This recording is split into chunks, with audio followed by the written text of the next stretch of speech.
Today, Friday, 29th March, the most important conflict continues to be the one in Ukraine, and we're starting to see articles begin to appear, at least in the British media, that are acknowledging the painful truth that Russia is winning the war. I will come to these articles shortly, but first let's deal with some of the latest news relating to the attack on the Crocus City Hall, on Crocus City Hall, and on the rock concert that was taking place there on the 22nd of March. Now, there's a number of points that have come out over the last couple of days, and at least especially over the last 24 hours. And the first is a report from the investigative committee, which says that some connections have been ascertained between the attackers and what the investigative committee is careful to say were Ukrainian nationalists. And these connections were of a financial nature. They were of payments made, and the payments supposedly were made via cryptocurrencies. Now, a lot of people are jumping to all kinds of conclusions based on this comment made by the investigative committee, but I would make first a number of cautionary points.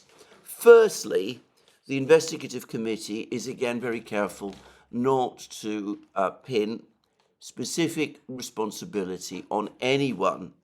Secondly, it does not refer to the Ukrainian government or the Ukrainian authorities. It refers to Ukrainian nationalists. Now, this is a very general word. It might mean any number of all sorts of different things. It might mean the Ukrainian government.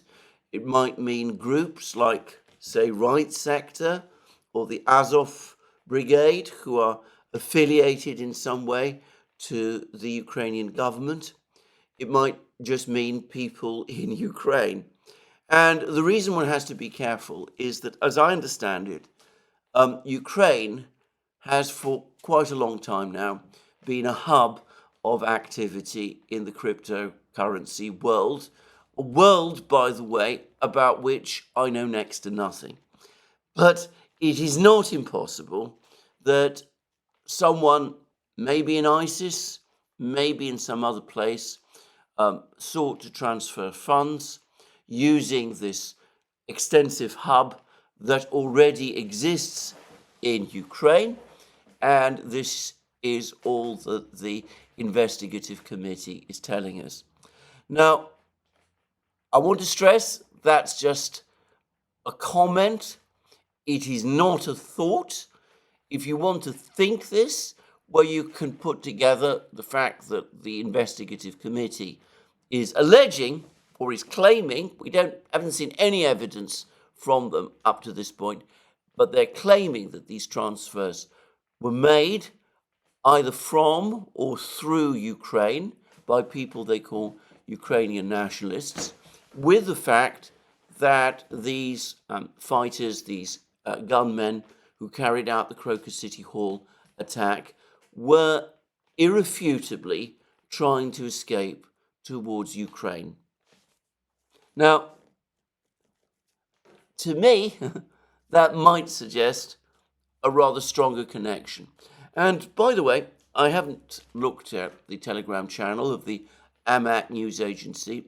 I never do. I don't want to read any of the material there.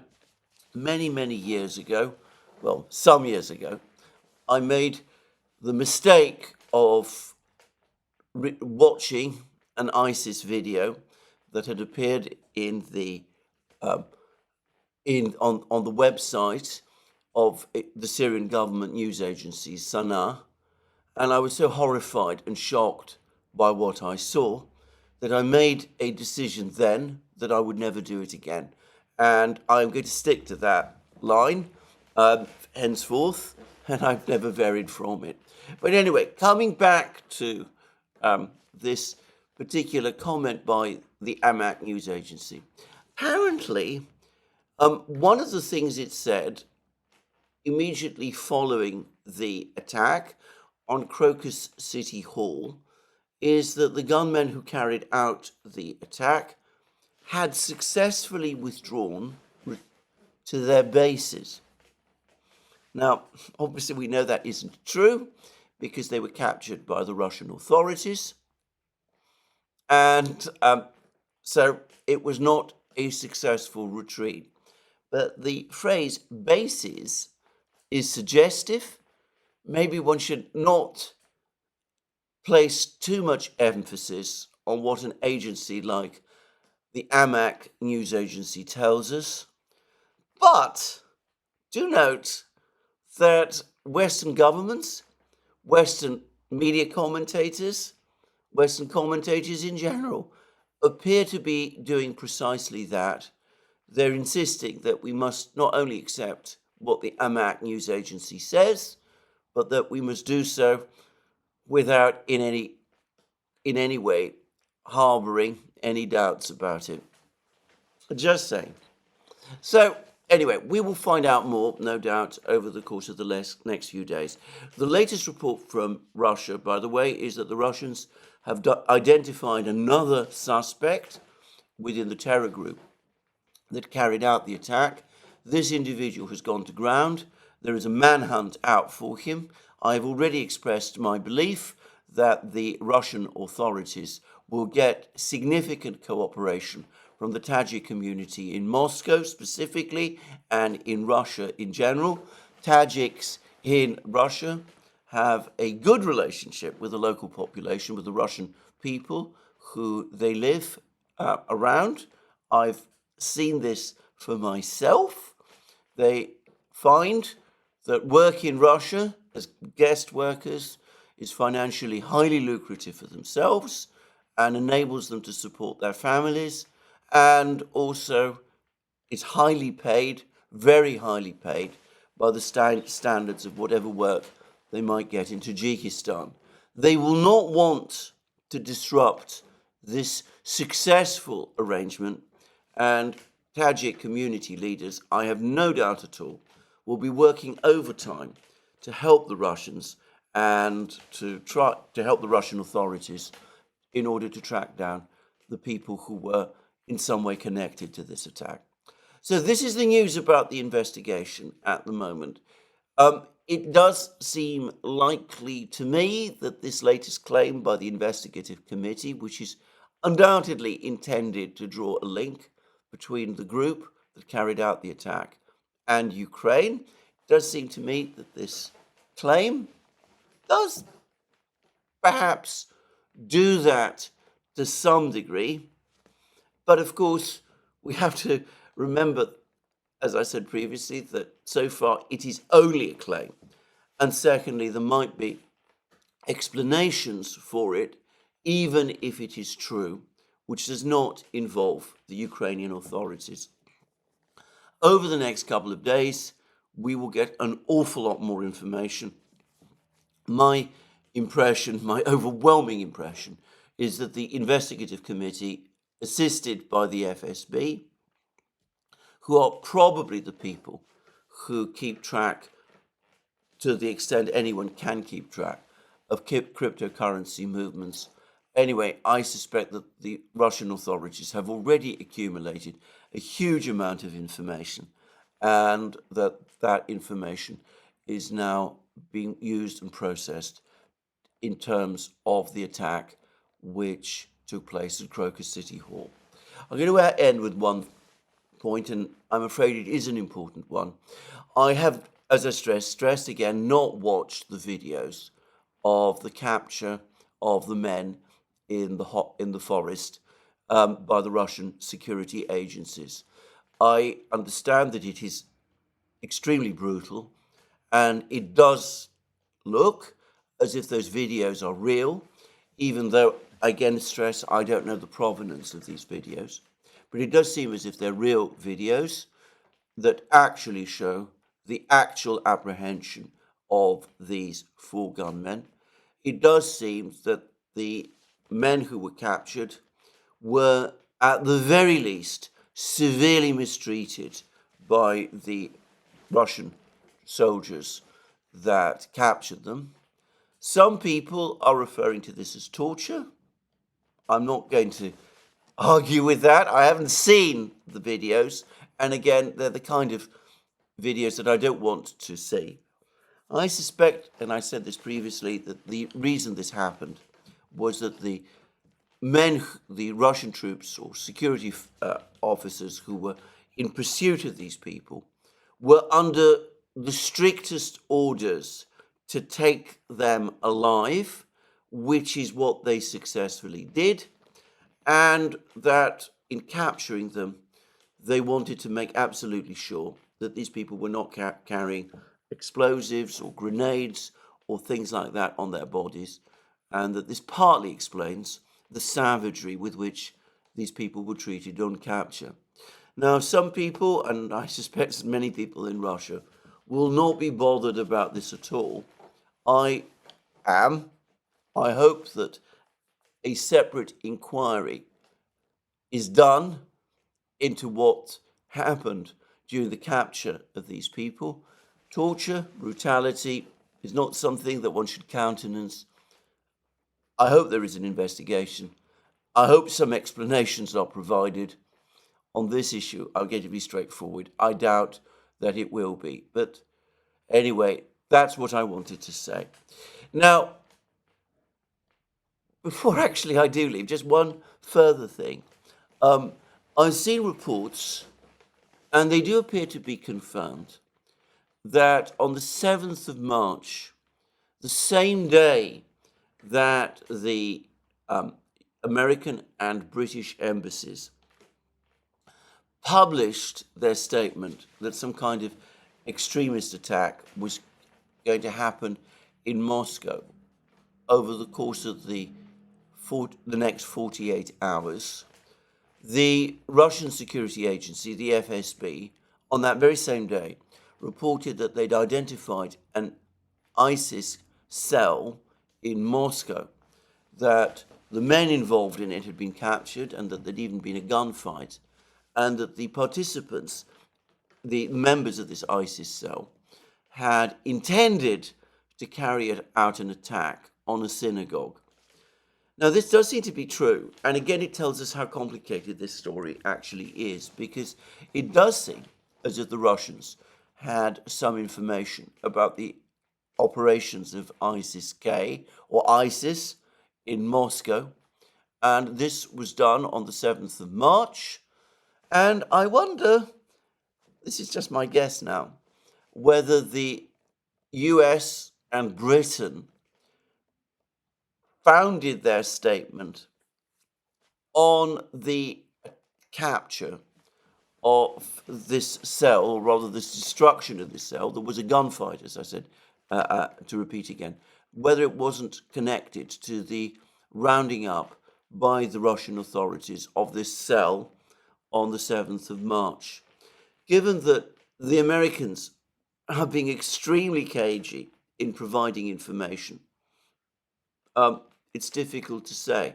But if that is so, if it was indeed the case that the information that the Americans circulated, the statement they made, and the information they provided to the Russians was somehow related to this apprehension of this or destruction of this group on the 7th of March, that might also have been a factor which caused the Russian authorities to let their guard down. Apparently, the concert that took place at Crocus City Hall by an intensely patriotic Russian rock group, Shamina, well, apparently that was saturated by security. So that might also point in that direction. Anyway, I'm not going to discuss this further and in detail. I'm going to say that, of course, the Russians know what the nature of the warning was that they were given, and I personally would not be surprised if the Russians provided us with details eventually of the warning that they were given by the United States.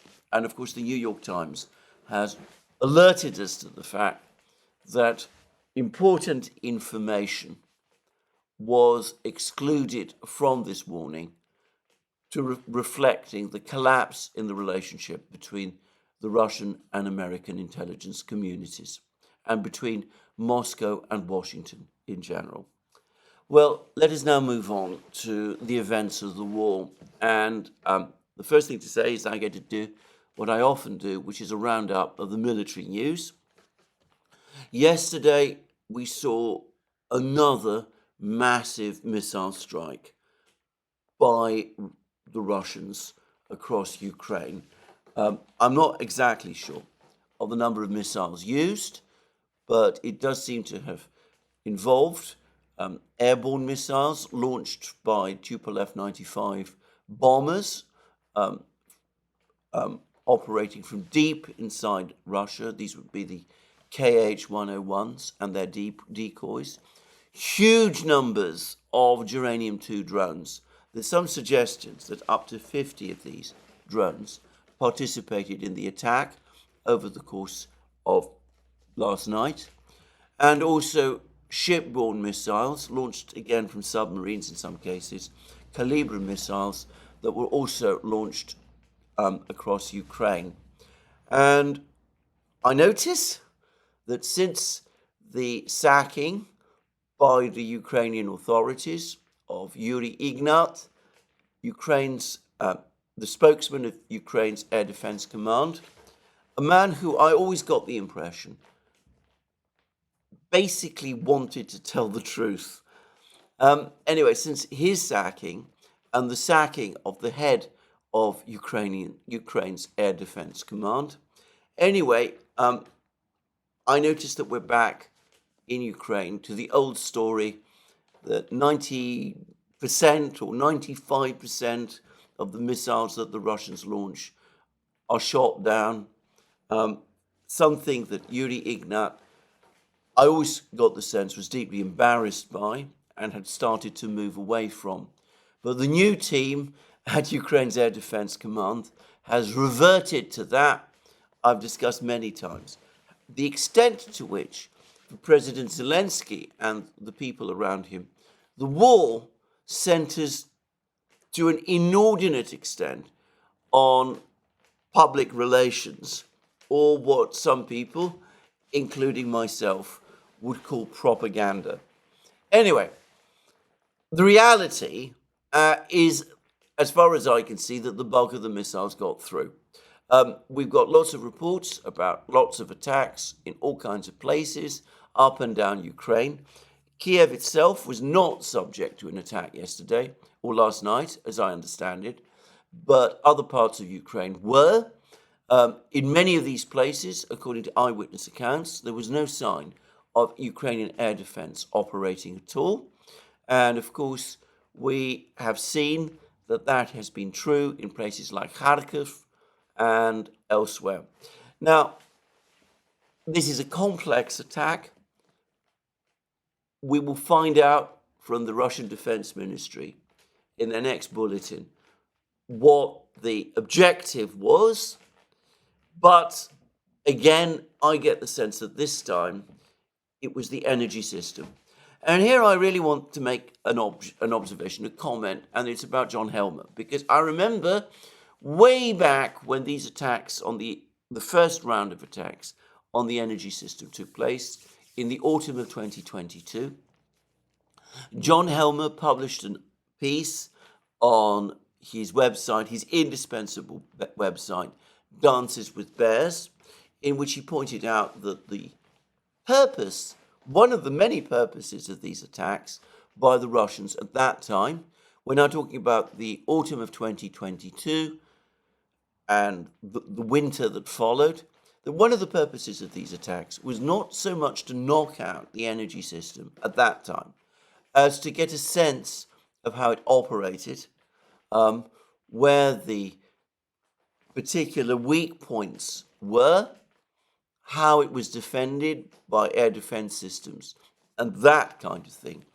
preparatory to a systematic attack on Ukraine's energy system, which was intended, would be intended, in effect, to knock it out either in its entirety or large parts of it, in conjunction with an offensive. Now, we've not yet got an offensive taking place. The Russians have not yet launched an offensive. And here I want to say something.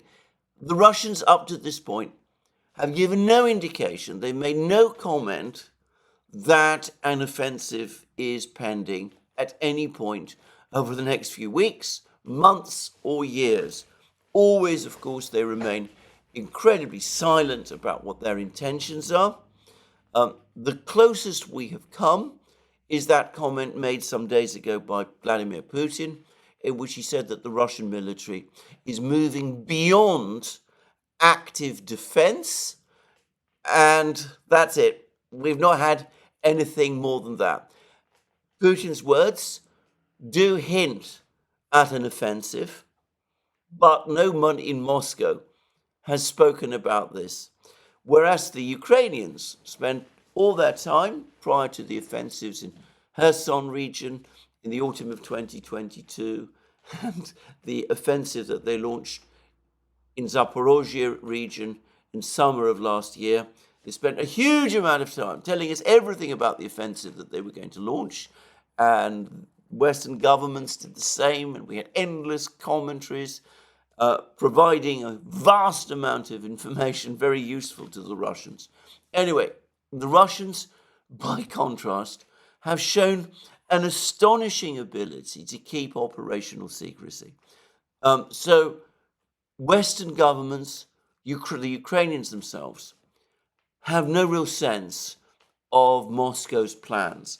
And can I say, briefly, that that is extremely impressive, and it strongly suggests, at least to me, that the Western powers, the United States including, do not have agents infiltrated into the top levels of the Russian power structure. They have not penetrated the General Staff, the staff of Russia's Security Council, Putin's own staff. They've not been able to obtain information, and they've not been able to break their codes, listen in to their conversations, anything of that kind. I just wanted to make that point because I don't see how one can explain that in any other way. But anyway, Helmer, going back to Helmer, he said that when the moment eventually came, the Russians would use all that information about Ukraine's energy system, the information they obtained in 2022 and 2023, to start knocking it out. And it seems to me that is what we're starting to see. In Kharkiv, the Russians have knocked out 2 power stations, which has left the city without electric power. Apparently that is still the case, even as I am making this program. And the Russians seem to be doing the same thing in other places as well.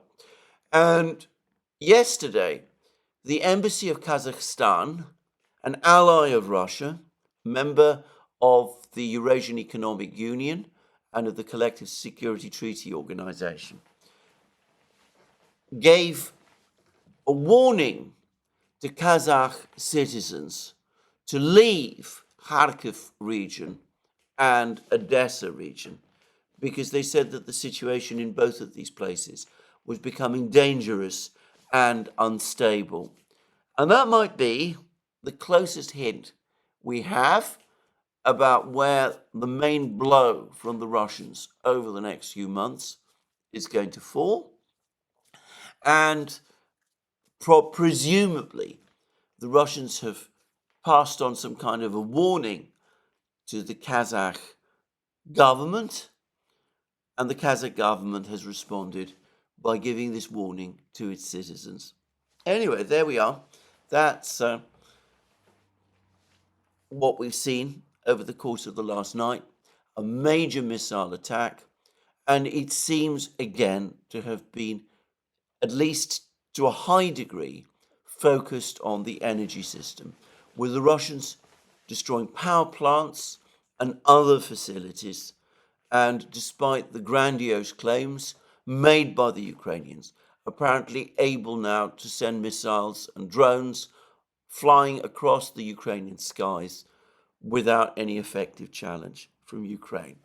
So, a major missile strike. And on the ground, things continue to get much worse. Now, I said that at the moment, for the moment at least, if one disregards the pattern of the missile and bomb strikes, which by the way one shouldn't, the missile and bomb strikes suggest some kind of offensive being planned by the Russians against Kharkiv, inclusive of Kharkiv city.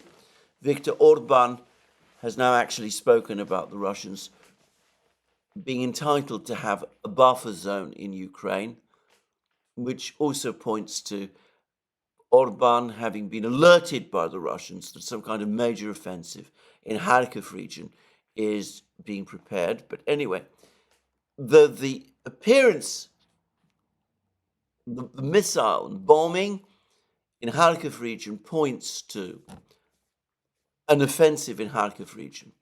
On the ground, the big operations continue to take place in central Donbass.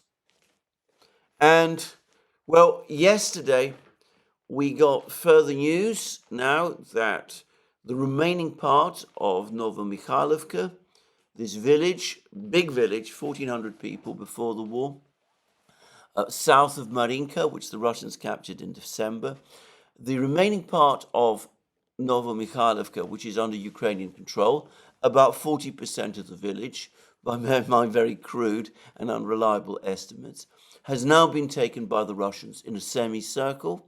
The Russians are able to prevent supplies and reinforcements being sent to Novomikhailovka along the supply roads, because those supply roads are now within easy range of Russian mortar fire and anti-tank weapons, and of course drones, and that the situation in Novomikhailovka is that the remaining Ukrainian troops in Novomikhailovka are in operational encirclement.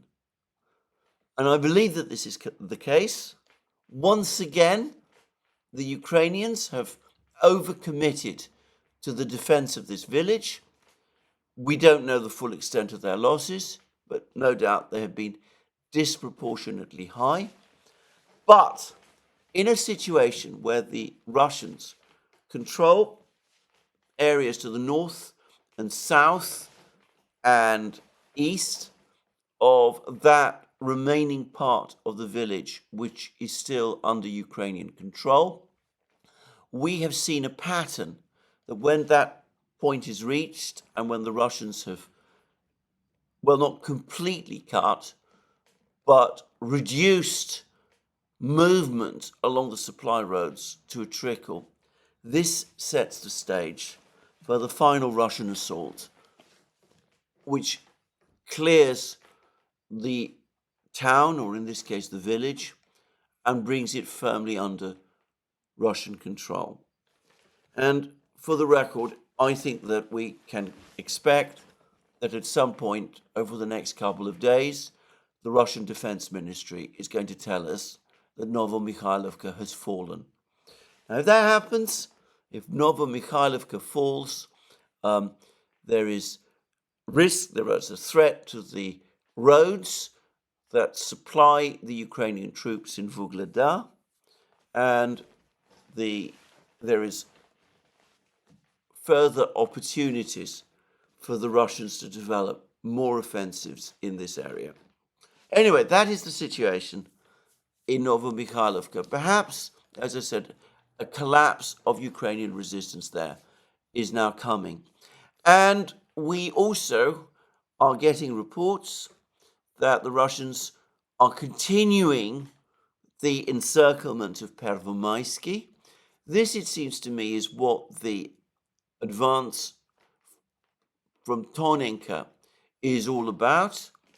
And there's also a scatter of reports that the village of Semyonovka, between Orlovka and Berdichi is also about to fall, and the Russians are on the brink of capturing Berdichi itself. Again, I want to stress that Berdichi, to me, already looks undefendable. But once again, the Ukrainians are overcommitted to defending it. They are allowing the 47th Mechanized Brigade, one of their elite brigades, the one equipped with the Bradleys and now the Abrams tanks. Previously, it was the Leopard 2 tanks. They're allowing this elite brigade to break its teeth in Novomikhailovka. I don't think there has been a sustained period since June of last year when this brigade, the 47th Mechanized Brigade, has not been in combat. There was a brief period of about a week, as I remember, when it was taken out of the front lines and sent to refit and re-equip. But it was thrown back into the front lines recently. And anyway, I can't imagine that before long this brigade will continue to be a viable military entity. And elsewhere, more reports that the Russians are pushing hard towards Chasiv Yar. There do appear to be at the outskirts of that village, but there's also reports that they're clearing the fields between their forward positions in Chasiv Yar, and they're consolidating their forces before an attack on Chasiv Yar begins. Now, I should say that this will probably take some time to prepare. Chasiv Yar is on high ground. It was, well, not a big place, but it was a place with a population of around 12,000 people. The Ukrainians will likely want to defend it. The Russians have bombed it relentlessly for weeks now, but I suspect that the Russians will want to reorganize and re-equip their troops before they launch the attack on Chasiv Yar. And we'll see whether they do that before the Rasputitsa ends. And last but not least, there's been more reports that there's now fighting going on in Terni. There was a video that the Ukrainians released a couple of days ago from the west bank of the Zherebets River, looking towards Terni, and it appears to show heavy bombing of Terni by the Russians. In fact, lots of crashes and flashes and clouds of equipment falling. So the Battle of Terni is well underway, and the Russians also seem to be gradually, incrementally renewing their attack towards Siversk in the same general area as Terni. So the Russians continue to have the initiative, and before long, I expect that they will announce the capture of Novomikhailovka, and probably beyond that, of Pervomaisky. And once Pervomaisky is captured, and again, to reiterate, I think we're very close to that point with Pervomaisky, where the Russians have taken Pervomaisky into operational encirclement. They're able to interfere, to block supplies into Pervomaisky through the roads that are used. But once the Russians are in that position, again, based on the pattern of what they have done, they will attack from multiple directions, and the defense in Pervomaisky, the Ukrainian defense in Pervomaisky, will probably collapse over the space of just a few days. So Novomikhailovka, Pervomaisky, and as I've also said in many programs now, if Pervomaisky falls, Krasnogorovka becomes undefendable. Supply roads to Krasnogorovka get cut as well. The Russians are in the south, occupy the southern suburbs of Krasnogorovka, and are present in the fields to the east of Krasnogorovka, and have been gradually moving forces to the north of Krasnogorovka from the village of Nevolskoy. But which they captured a couple of days ago, about a week, 2 weeks ago. But as I said, once Pervomaisky falls, the Russians can cut off the roads, and Krasnogorovka will also fall. So, very bad situation for Ukraine on the battlefronts. Now, we've had these articles that have appeared in the British media, and it is to these that I now propose to turn. One has attracted a lot of attention, and it is by Ian Martin in the Times. And it says that it's time we talked about the fall of Kiev. This appeared on Wednesday, the 27th of March, and it starts by saying it is July and the Russian army is at the gates of Kiev. President Zelensky delivers an emergency broadcast to repeat his defiant words, first uttered in February 22, that he does not need a ride out of Ukraine. No, he needs ammunition to stay and fight the Russians. And entirely fictional paragraph then follows. If only the West had listened and done more when the brave Ukrainians were pleading for help, that might have made the difference. And while the Allies squabbled, Putin's troops broke through the lines in the south and east. Retreating Ukrainian forces were able only to slow the advance when the Russians closed in on the capital. A new wave of refugees fled Ukraine, seeking safety from incessant bombardment.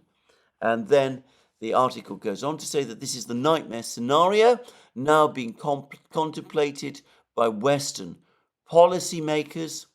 Events are forcing military and civilian leaders in London, Washington, Paris, and Brussels to map out the catastrophic collapse of Ukrainian forces, denied the weapons and munitions they need. Contrary to the predominant view that this is a perpetual frozen conflict with neither side able to win a decisive advantage, the front line is bitterly contested and there is a real risk of Ukrainian forces being pushed back. And if you go to the subtitle of Ian Martin's article, it says, far from being a frozen conflict, a nightmare scenario is edging into view because the West is failing to send arms. And if we go to the Evening Standard, this has an article very similar in some ways by its defense editor, Robert Fox, and he is saying the same. There is a growing understanding across the Western allies that Ukraine is losing the ground war against Russia and by summer could face a defeat. Russia is pounding front lines with artillery, rocket and drone fire, and at over 5 times the rate the Ukrainian army can reply. Zelensky's troops are exhausted after sustaining in some sectors a heavier concentration of incoming artillery than at the Somme in 1916 or the Normandy blockade after D-Day in 1944. The Western response has been patchy to the prospect of a Russian breakthrough within weeks. Artillery stocks, even for their own arsenals, in the cases of Britain, Germany, and the United States, will not be replenished for another 2 years. Germany has increased defense spending, but refuses to send game-changing weapons like the Taurus missile. How many times have we heard that expression, game-changing weapons, by the way? How many times? But here we see Robert Fox. He's using it again, this time of the Taurus missile, even though German generals themselves, in that infamous recording where they discussed what would happen if the Taurus missile was delivered to Ukraine, openly admitted that it would not change the ground war. And anyway, the article goes on to say, the allies in NATO and the EU need to have a coordinated strategy to head off disaster in Ukraine right now. If Zelensky is defeated, Kiev and Odessa reduced to husks, the Western allies will have to do even more to respond. Vladimir Putin, in the wake of the Crocus City Hall massacre, has made it plain that his fight now is not only against the neo-Nazi Ukraine, but against the neo-Nazi West, of which the Kiev regime is merely a brand leader. The Western alliance seems oddly at sixes and sevens. US policy is ensnared by congressional infighting. European partners like Germany, gas-strapped Italy and Spain, covertly or overtly, are looking for a soft deal with Russia. So, what is one to make of all of this? These articles, I would suggest, are coordinated. I mean, notice how similar they are. They're both telling us the same thing, that Ukraine is losing the war, that at some point in the summer it's likely that Ukrainian defenses will collapse. Ian Martin talks about the Russians being on the brink of capturing Kiev as early as July. Again, I don't know whether that's correct, but that's what he's supposed to be saying. And Robert Fox also tells us that at some point over the course of the summer, we could see a complete collapse. Both Ian Martin and Robert Fox are therefore preparing their readers, the readers in the London Times, the readers of the Evening Standard, for the reality of a Ukrainian defeat. Western readers, British readers, have for years been filled with the story, for months rather, been filled with the story, either that Ukraine is winning or that the Ukrainians have fought the Russians to a standstill. Now, the narrative is moving, and there's an attempt to get ahead of it by acknowledging that Ukraine is going to lose. But there is no talk of a political strategy to try to save Ukraine or to achieve some kind of understanding with the Russians, or extremely difficult though that would be. Instead, what we are seeing in these articles are elaborate attempts to shield the neocons from the consequences of this disaster. They continue to say that the reason the Russians are about to win is not because the Russian army is big and strong and well organized, not because Russia's industrial capacity has been massively underestimated, not because the West's industrial manufacturing, at least of weapon systems, has been hugely overestimated. No, it's because Western leaders are pusillanimous. They're not prepared to do what it takes in order to defeat Russia. That's what Ian Martin says in his article. He says that I'm a maximum supporter. I'm for maximum military support on the basis that Ukraine must win. The consequences of a partial or complete defeat would be calamitous in ways Western populations have barely begun to understand. But we have a lazy habit in the comfortable West, away from Europe's front line in East and South Ukraine, of wishful thinking and being unprepared for bad surprises. And he then goes on to say that he complains about the lack of preparation for the war and the change in the mood in the West. And he bitterly says Ukraine might hold on and Europe gets its act together using the clout of a GDP 10 times bigger than Russia with a population 3.5 times larger. So it's all a lack of political will. We have a far bigger GDP than the Russians do. We have infinite resources. The Ukrainians are courageous and we are betraying them and letting them down. What we need to do is get our acts together before it is too late, supply Ukraine with all the weapons and ammunition and equipment that they need. That might result in the situation on the battlefronts being turned round even now. But if the final disaster, ultimate disaster happens and Ukraine goes down to defeat, it's not because we're not as strong and the Russians are not as weak as we thought. It is not because we, Ian Martin, Robert Fox, lots of other people, all the neocons in Washington, all the policymakers in London, Paris, Brussels, and Berlin got the whole situation completely wrong. No, it is all down to political will. European public is flabby and unwilling to take up the challenge of a long war.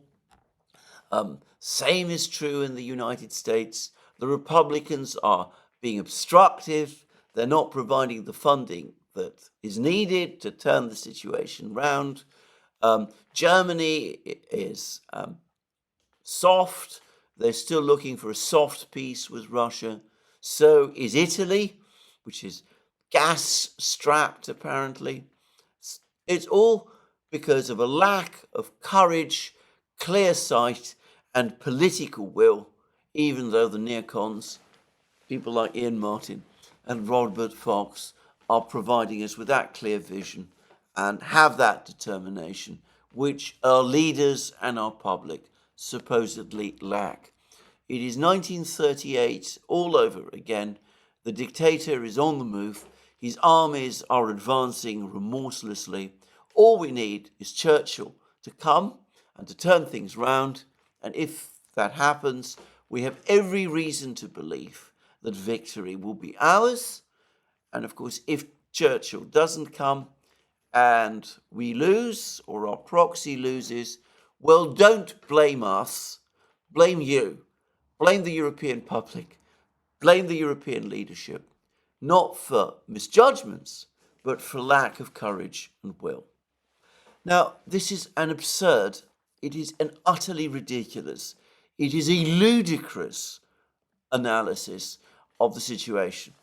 On the one hand, it is good that Ian Martin and Robert Fox and others are finally acknowledging that this story of the stalemate on the Ukrainian front lines has no reality behind it. Out of the Duran, Alex Christoforou and I have been saying that since the autumn. This whole story, this whole narrative about the stalemate was a complete fantasy. The fall of Avdiivka has buried it.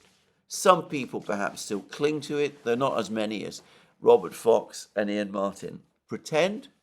Clearly, there's been panic. I talked about the panic that spread across the West, especially Europe, a few weeks ago, which led to Emmanuel Macron's bizarre statements about sending French troops to Ukraine. But anyway, the penny has dropped. Most people now in positions of authority across Europe and the United States within the collective West have finally understood the reality of the situation. But what we're seeing here is, in substitution for the collapsed stalemate narrative, a new stalemate, a new narrative is being constructed in its place. A stalemate, a narrative of the stab in the back, that Ukraine had the courage to keep fighting, but it is being betrayed by weak Western leaders and weak Western publics. And that isn't remotely an accurate analysis of the situation. An accurate analysis of the situation is that the West has exhausted its capabilities. It, as I said already, massively underestimated the Russian military-industrial complex. and indeed the Russian economy. I have been arguing this point for years. I've been trying to get people in the West to understand that these GDP figures that have been thrown around about Russia are completely wrong. The nominal GDP figure is absurd. The purchasing power parity GDP figure is probably an underestimate, a significant underestimate as well. That is completely wrong to think that Russia is some kind of gas station masquerading as a country. It is a major industrial and manufacturing power, and I've discussed in many places the way in which Russian industry is structured, the way in which Russian industry has a surge capacity which Western industries do not have, that the Russians have the ability to deploy workers, skilled workers, to an extent that the West doesn't, that the Russians have large numbers of skilled workers and technically trained people, STEM graduates, that they can quickly deploy to any branch of the manufacturing economy that they need to deploy it to in order to keep military production rising. And of course, the neocons won't accept that. They won't accept or change their perspective on Russia. They continue to insist that it is this feeble, weak country. And as far as they're concerned, the only reason for defeat is moral weakness and cowardice in the West. Nor will they accept that the Russian army has been grossly underestimated, and so has the Russian Air Force, by the way. It's curious that neither Ian Martin nor Robert Fox talk about the increasing activity of the Russian Air Force right across the battlefronts. But of course, that isn't also something that they want to acknowledge. They don't want to acknowledge the effectiveness of the Russian air defense system, any of this, because of course, if they do, if they finally come round and admit that Russia has been seriously underestimated, then that calls into question Western actions before the start of the war, the tearing up of the Minsk Agreement, rather the subversion of the Minsk Agreement, the relentless expansion of NATO eastwards, all of those things. And looking forward, it calls into question the whole concept of breaking Russia, of dividing it up or fragmenting it as part of the grand strategy to isolate China.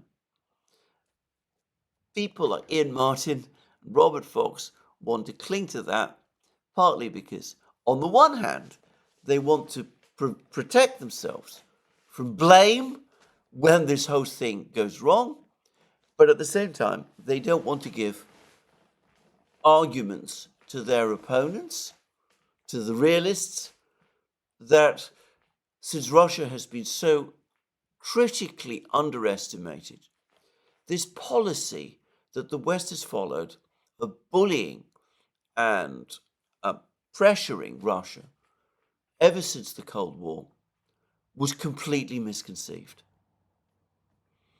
and will fail if it continues to be pursued in the future.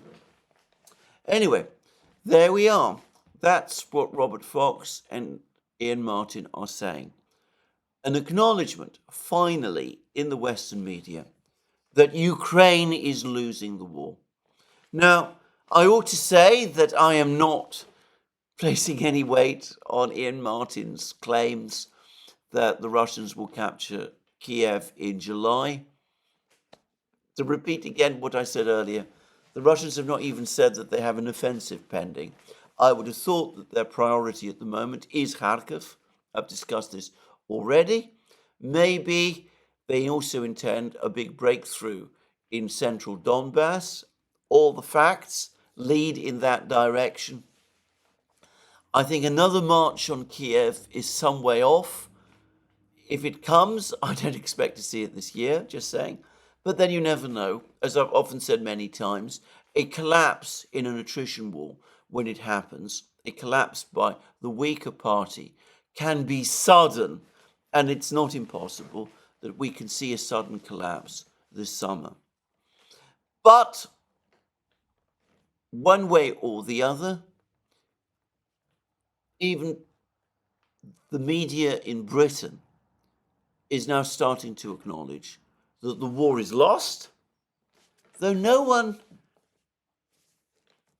proposes, as I said, politically, any way forward. And we're getting all these extraordinary statements still. So that, for example, Dmytro Kuleba, the Ukrainian foreign minister, has said that, we'll have this Copenhagen process meeting in Switzerland discussing Zelensky's plan. We don't want the Russians there. That's absolutely ruled out. No way can we hold a discussion with the Russians at that meeting about peace, because as far as we're concerned, the only issue that should be discussed is implementation of Zelensky's peace plan for total withdrawal from all Russian troops from the territory of 1991 Ukraine, including Crimea.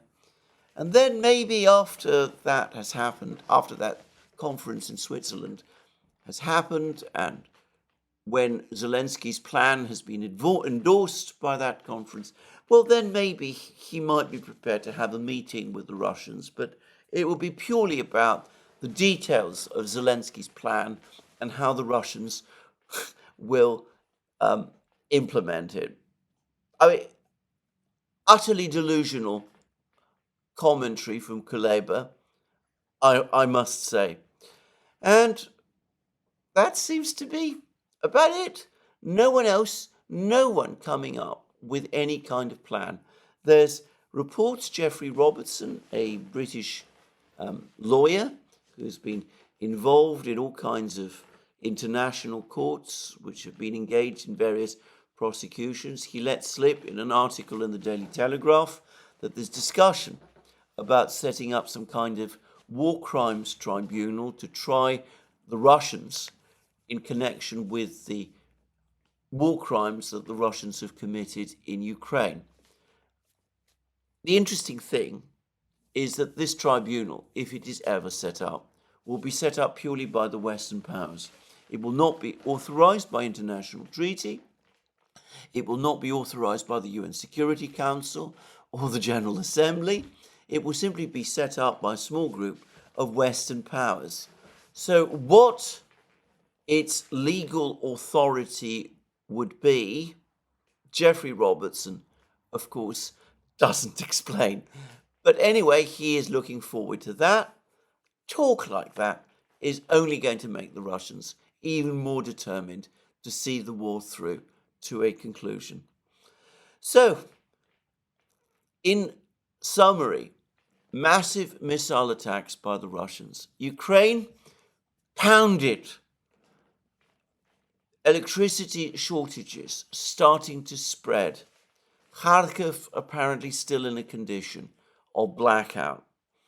The Russians carrying out a bombing and missile offensive of at an unparalleled level of intensity in this war.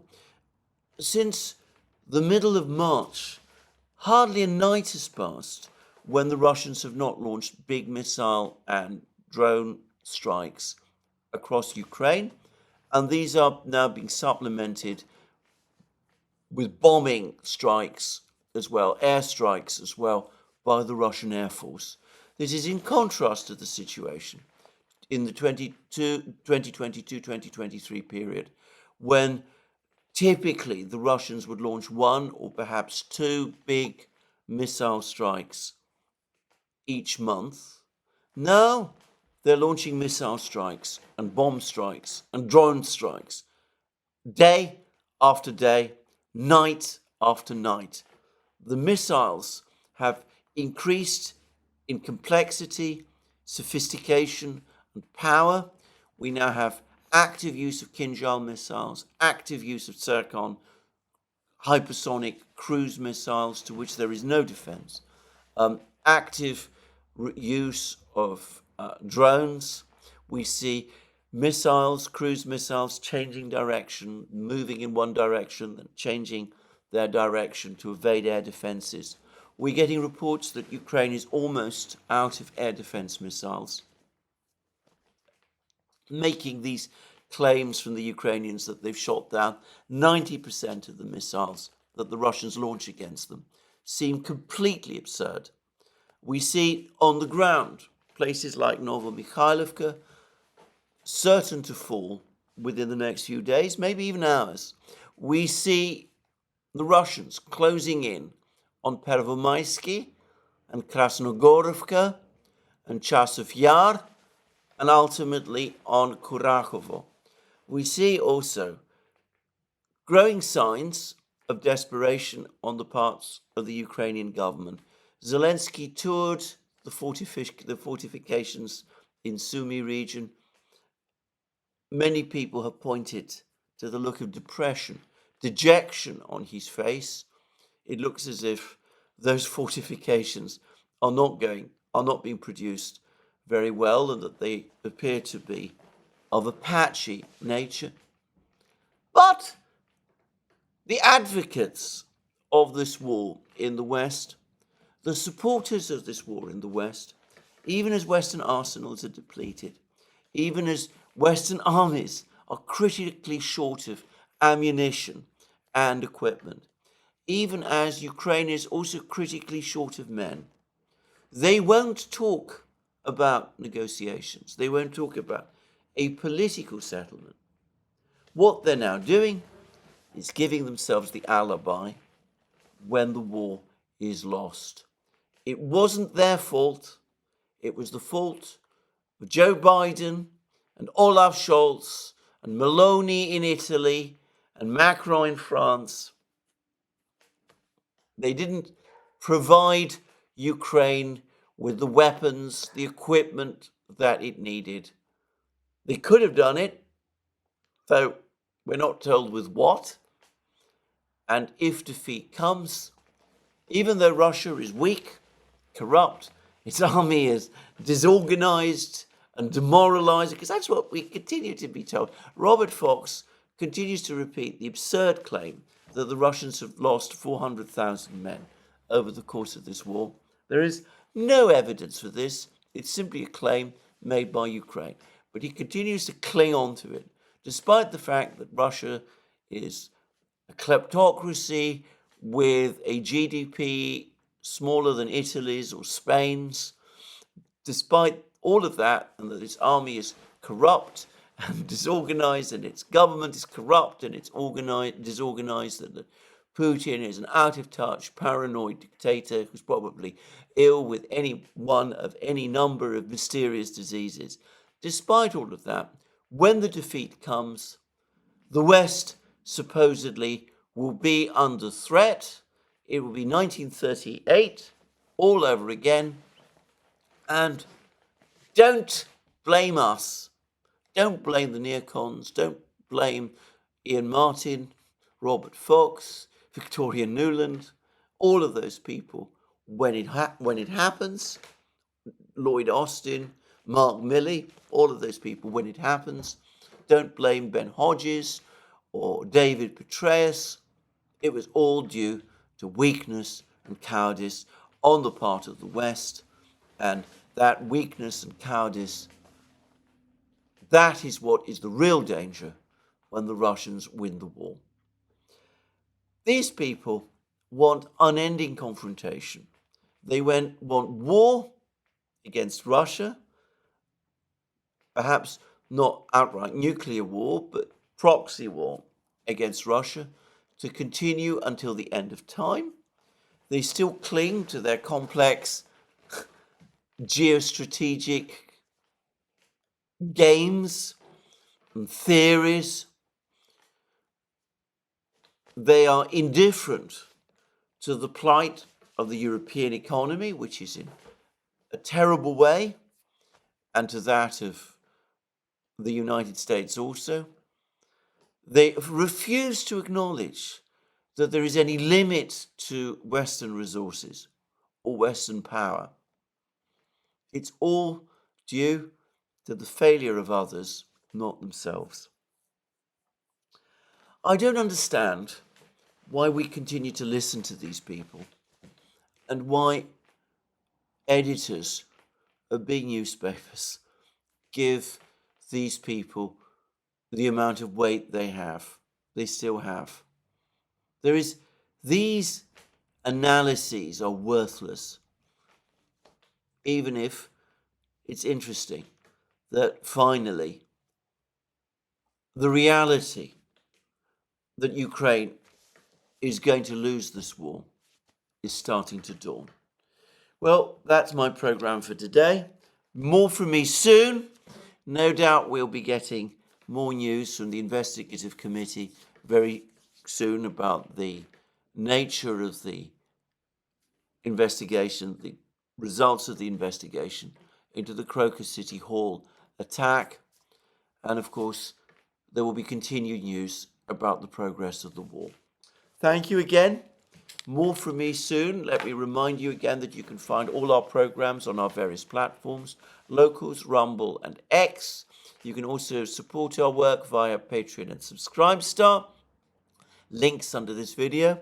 Don't forget to check out our shop and get yourself the amazing things that you will find there, our magic mugs, our hats, our t-shirts, our sweatshirts, all those great things.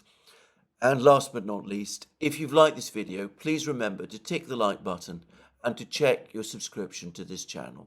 That's me for today. More from me soon. Have a very good day.